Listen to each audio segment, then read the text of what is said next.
आज के इस विशेष विश्लेषण में शुरुआत करते हैं। जब भी भारतीय संविधान के 395 अनुच्छेदों या 22 भागों का जिक्र आता है तो अक्सर ये एक बहुत भारी भरकम रटने वाली किताब जैसा लगता है ना। लेकिन आज हम इस पूरी धारणा को पलटने वाले हैं। ये 395 अनुच्छेद कोई रैंडम लिस्ट नहीं है जिन्हें बस आंख बंद करके याद करना है, बल्कि ये एक बेहद तार्किक और शानदार समितीय ब्लूप्रिंट है। सोचिए, ये एक देश का ऑपरेटिंग सिस्टम है। बिल्कुल, एक ऐसा सिस्टम जो तय करता है कि दुनिया का सबसे बड़ा लोकतंत्र आखिर काम कैसे करेगा। तो चलिए इस विशाल ऑपरेटिंग सिस्टम के रोड मैप को समझते हैं। हम इसे 6 मुख्य हिस्सों में देखेंगे। पहला, मूल ढांचा और नागरिकता। दूसरा, अधिकार और कर्तव्य। तीसरा, केंद्र राज्य दर्पण छवि। चौथा, राष्ट्रपति की शक्तियां। पांचवा, वित्त और प्रमुख संस्थाएं। और छठा, आपातकाल और संशोधन। खंड 1, मूल ढांचा और नागरिकता। भौगोलिक क्षेत्र और लोगों को परिभाषित करना। देखिए, किसी भी कंप्यूटर सिस्टम को शुरू करने से पहले क्या चाहिए? हार्डवेयर। बिल्कुल इसी तरह ये सिस्टम भाग 1 में अपना हार्डवेयर सेट करता है। अनुच्छेद 1 से 4 तय करते हैं कि हमारी भौतिक सीमाएं क्या हैं, और जैसे ही ये बॉर्डर या हार्डवेयर तय हो जाता है, सिस्टम तुरंत ये डिफाइन करता है कि इसके ऑथराइज्ड यूजर्स कौन होंगे। भाग 2, जिसमें अनुच्छेद 5 से 11 आते हैं, वो इन्हीं नागरिकों को परिभाषित करता है। अब इस नागरिकता वाले हिस्से को याद रखने का एक बहुत ही मजेदार विजुअल तरीका है, नाग पंचमी की ट्रिक। नाग का मतलब है नागरिकता और पंचमी का मतलब है अंक 5। तो बस इससे साफ हो जाता है कि नागरिकता का हिस्सा ठीक अनुच्छेद 5 से शुरू होता है। दिमाग ऐसी चीजों को बहुत जल्दी पकड़ता है। आगे बढ़ते हैं खंड 2 पर, अधिकार और कर्तव्य, यानी सिस्टम की परमिशंस और यूजर्स की जिम्मेदारियां। यहाँ एक बहुत ही खास नंबर आता है, 32। और दिलचस्प बात यह है कि ये विशिष्ट संख्या पूरे सिस्टम के लिए एक अल्टीमेट मास्टर रीबूट बटन की तरह काम करती है। Doctor B.R. अम्बेडकर ने अनुच्छेद 32 को संविधान की हृदय और आत्मा कहा था। पर ऐसा क्यों? जरा सोचिए, अगर सिस्टम ने हमें जो अधिकार दिए हैं कोई उन्हें छीन ले तो क्या करेंगे? क्या सिर्फ 395 अनुच्छेदों की किताब दिखाने से काम चल जाएगा? बिल्कुल नहीं। अनुच्छेद 32 सीधे सुप्रीम कोर्ट का दरवाजा खटखटाने की गारंटी देता है। यही वो चीज है जो सुनिश्चित करती है कि बाकी सारे नियम सिर्फ कागज पर लिखी स्याही नहीं है, बल्कि उन्हें असल में लागू भी किया जा सकता है। सिस्टम को बनाने वालों ने बहुत ही तार्किक सोच के साथ काम किया। 1950 में जब ये सिस्टम लागू हुआ तो पूरा फोकस यूजर्स को एक शक्तिशाली राज्य से बचाने पर था।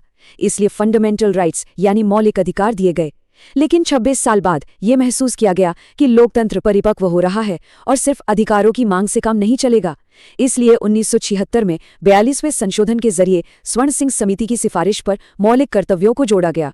एकदम परफेक्ट बैलेंस। खंड 3, केंद्र राज्य दर्पण छवि। यह शासन का समितीय ढांचा है।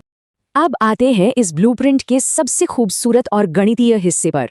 जब संविधान बनाने वालों ने केंद्र के ढांचे को राज्य स्तर पर रेप्लिकेट किया तो एक बहुत ही नेचुरल -11 फॉर्मूला उभरकर सामने आया। देखिए, केंद्र का मंत्रिपरिषद अनुच्छेद 74 में है। इसमें से 11 घटाइए, मिलता है 63, और आगे 1 लगा दीजिए, बन गया 163, जो राज्य का मंत्रिपरिषद है।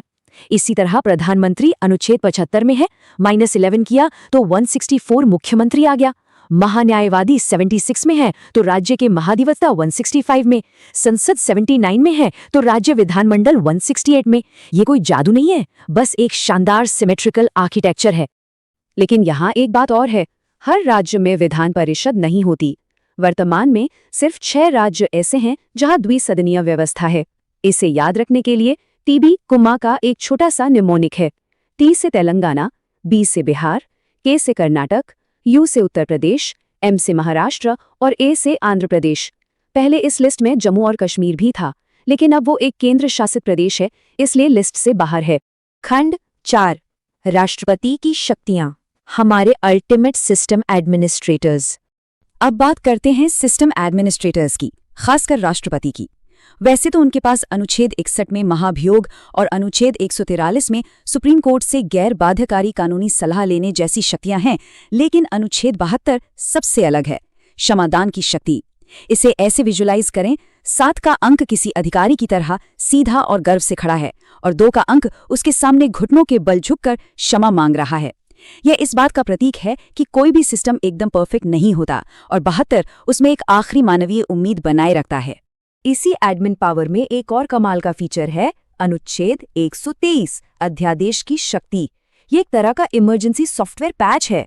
जब संसद का सत्र नहीं चल रहा हो तो लोकसभा को बाईपास किया, राज्यसभा को बाईपास किया और सीधे राष्ट्रपति के साइन से कानून तैयार, 1 2 3 और कानून बन गया।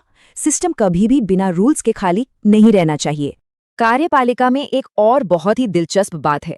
अनुच्छेद 63 और 64 को देखें तो तकनीकी रूप से उपराष्ट्रपति को उपराष्ट्रपति होने के लिए कोई वेतन नहीं मिलता। जी हाँ, सही सुना।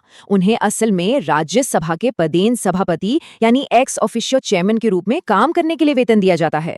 उपराष्ट्रपति का टाइटल तो बस एक स्टैंड बाय मोड की तरह है। खंड 5 वित्त और प्रमुख संस्थाएं, बैकग्राउंड सिक्योरिटी प्रोटोकॉल्स और संसाधन प्रबंधन। अब बात करते हैं सिस्टम के सबसे क्रिटिकल रिसोर्स की, यानी पैसा और पावर, और इसे मैनेज करने के लिए बैकग्राउंड में कुछ अहम प्रोटोकॉल्स हैं। उदाहरण के लिए अनुच्छेद 100 नंबर 100 को 50-50 के टाई में बांटकर देखिए। ये संसद में डेडलॉक होने पर स्पीकर के कास्टिंग वोट यानी निर्णायक मत को बिल्कुल परफेक्ट तरीके से दर्शाता है। और अगर लोकसभा और राज्यसभा के बीच ही बात अटक जाए तो अनुच्छेद 108 दोनों की संयुक्त बैठक करवा देता है। फाइनेंशियल फ्लो को देखें तो अनुच्छेद 110 मनी बिल है और अनुच्छेद 112 वार्षिक वित्तीय विवरण है। मजे की बात यह है कि पूरे संविधान में बजट नाम का कोई शब्द है ही नहीं। और अनुच्छेद 116 जिसे वोट ऑन अकाउंट कहते हैं, वो एक बड़ा प्रैक्टिकल एडवांस पेमेंट मैकेनिज्म है ताकि जब तक बजट पास ना हो सरकार का काम न रुके। साथ ही वित्तीय निगरानी के लिए अनुच्छेद 148 में CAG और अनुच्छेद 280 में वित्त आयोग जैसी संस्थाएं भी मौजूद हैं। और यहाँ प्रतियोगी परीक्षाओं के लिए एक क्लासिक ट्रैप है। अनुच्छेद 312 में अखिल भारतीय सेवाओं की बात की गई है। इसमें IAS और IPS तो हैं, लेकिन IFS का मतलब यहाँ इंडियन फॉरेन सर्विस नहीं है। इसका मतलब है इंडियन फॉरेस्ट सर्विस यानी भारतीय वन सेवा। विदेश सेवा तो पूरी तरह से एक केंद्रीय सेवा है। खंड 6 आपातकाल और संशोधन, सिस्टम बैकअप्स और वर्जन अपडेट्स। अब आते हैं इस ऑपरेटिंग सिस्टम के आखिरी हिस्से पर। जब क्राइसिस आती है, जैसे नदी जल विवाद, तो अनुच्छेद 262 काम आता है। लेकिन इमरजेंसी प्रोविजंस का गणितीय अनुक्रम देखें, एकदम एलिगेंट +4 फॉर्मूला। अनुच्छेद 352 में राष्ट्रीय आपातकाल है। इसमें 4 जोड़िए तो 356 बनता है राज्य आपातकाल या राष्ट्रपति शासन। फिर 4 जोड़िए तो 360 बनता है वित्तीय आपातकाल। और राहत की बात यह है कि हमारे सिस्टम में ये वित्तीय आपातकाल कभी ट्रिगर ही नहीं हुआ। संविधान सिर्फ कानून नहीं है, ये एक बदलाव का टूल है। अनुच्छेद 29 अल्पसंख्यकों के हितों की रक्षा करता है। इसे ऐसे सोचें कि एक डरा हुआ 2 का अंक संविधान के सहारे से एक गर्वित 9 के अंक में बदल जाता है, सीना तान कर खड़ा हुआ। और इस पूरे सिस्टम को अप टू डेट रखने के लिए दक्षिण अफ्रीका से प्रेरित अनुच्छेद 368 है, जो लगातार सिस्टम अपडेट्स यानी संशोधनों की इजाजत देता है। इस पूरी विस्तृत चर्चा के अंत में एक बड़ा सवाल दिमाग में आता है। 1950 के दशक का ये ऑपरेटिंग सिस्टम वाकई में ब्रिलियंट है, लेकिन आज जब हम AI, डीप फेक और क्लाउड डेटा के युग में जी रहे हैं, तो डिजिटल अधिकार और डेटा संप्रभुता इस शानदार सममितीय ब्लूप्रिंट में कहां और कैसे फिट होंगे, ये सोचने वाली बात है ना? और इसी विचार के साथ आज की ये चर्चा यहीं खत्म करते हैं। जाने से पहले एक छोटा सा ट्रिविया सवाल। भारतीय संविधान के किस भाग में मौलिक अधिकारों का वर्णन किया गया है? इसका जवाब कमेंट्स में जरूर बताइए। इस विश्लेषण से जुड़ने के लिए बहुत बहुत धन्यवाद।